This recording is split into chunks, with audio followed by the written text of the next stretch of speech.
السلام علیکم۔ اگر آپ نے ابھی تک ہمارے چینل کو سبسکرائب نہیں کیا ہے تو ہمارے چینل کو سبسکرائب کریں اور ساتھ میں بیل آئیکن کو پریس کریں۔ مقبول ترین میسیجنگ ایپ واٹس ایپ اب پرانے آئی فونز اور اینڈرائڈ اسمارٹ فونز پر نہیں چلے گی۔ ٹیکنالوجی ویب سائٹ ڈیجینیٹڈ کی رپورٹ کے مطابق سال 2019 سے واٹس ایپ اب ان تمام اسمارٹ فون پر نہیں چلے گا جن کا ورژن 2.3.7 نوکیا S40 یا پھر iOS 7 ہے۔ رپورٹ کے مطابق صارفین نوکیا سیریز 40 میں اب سے نئے واٹس ایپ اکاؤنٹ نہیں بنا سکیں گے، اور جو اکاؤنٹ پہلے سے موجود ہے اس میں بھی وہ متعدد فیچرز استعمال کرنے سے کبھی بھی محروم ہو سکتے ہیں۔ وہ فونز جس میں واٹس ایپ نہیں چلے گا ان کی ڈیٹیل یہ ہے: نوکیا S40 سیریز میں نوکیا 206 سنگل سم، نوکیا 206 ڈوئل سم، نوکیا 208، نوکیا 301 سنگل سم، نوکیا 301 ڈوئل سم، نوکیا 515، نوکیا آشا 201، نوکیا آشا 205، نوکیا آشا 210، نوکیا آشا 230 سنگل اور ڈوئل سم، نوکیا آشا 300،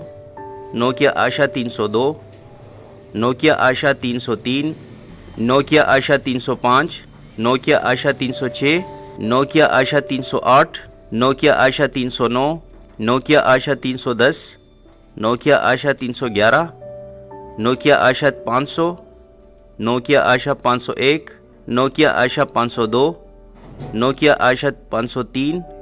Nokia C3، Nokia C1.3،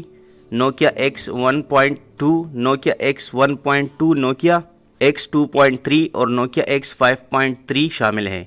Google figure کے مطابق اب بھی 0.3% اینڈرائڈ ڈیوائسز پرانے ورژن پر چل رہے ہیں، جو تقریباً 6 ملین ٹیبلٹس اور اسمارٹ فون میں استعمال ہو رہا ہے۔ وہ صارفین جو ان سسٹمز کو استعمال کر رہے ہیں وہ اب اس پر کوئی نیا واٹس ایپ اکاؤنٹ نہیں بنا سکیں گے، البتہ وہ اپنے اکاؤنٹ کو مذکورہ تاریخ کے ختم ہونے تک جاری رکھ سکتے ہیں۔ واضح رہے کہ گزشتہ برس واٹس ایپ کی بلاگ پوسٹ کے ذریعے صارفین کو آگاہ کیا تھا کہ نوکیا سیریز 40 میں واٹس ایپ 31 دسمبر 2018 تک کام کر سکے گا، جبکہ اینڈرائڈ ورژن 2.3.7 یا اس سے پرانے ورژن اور iOS 7 اور اس سے پرانے ورژن پر اسے 2 سال تک استعمال کیا جا سکتا ہے۔ کچھ ایسے بھی ورژن ہیں جن کو صرف اپ ڈیٹ کرنے سے واٹس ایپ استعمال کیا جا سکے گا، جن میں Android 4.0 plus, I phone I اور S8 پلس اور ونڈوز فون 8.1 پلس شامل ہے۔